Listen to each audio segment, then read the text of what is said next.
As the year and his tenure in office come to an end, President Joe Biden signed 50 bills into law on Christmas Eve in a flurry of activity as he is pushing his final priorities before handing power to President-elect Donald Trump on the 20th of January 2025.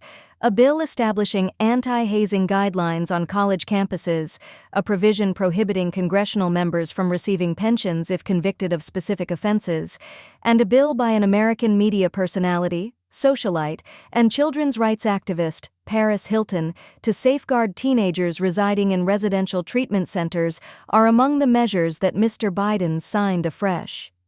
The Stop Institutional Child Abuse Act, S1351, sponsored by Senator Merkley, Jeff DOR, was approved by the Senate and House last week. Hilton is the force behind this measure.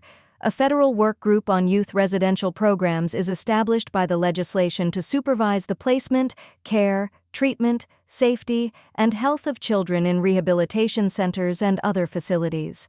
Hilton has testified before Congress that she herself was abused in such facilities as a teenager, therefore the new law is personal to her. Force-fed medications and sexually abused by the staff. Section 932, another bill the president signed into law, forbids congressmen guilty of public corruption offenses from getting their retirement benefits. The previous law only permitted members to keep receiving checks after all appeals had been exhausted. Following Senator Bob Menendez of New Jersey's conviction this year for using his political power to favor foreign governments and businessmen in exchange for payments, the new bipartisan bill was passed.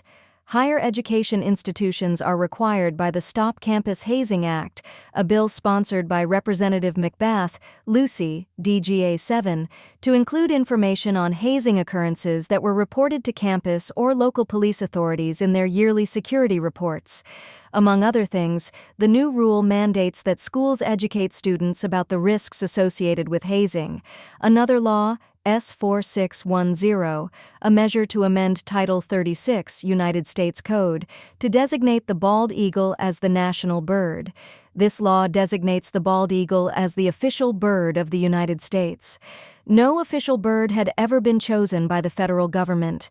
Of the 40 federal prisoners who were facing death sentences, the president commuted the sentences of 37 of them to life in prison without the chance of parole on Monday.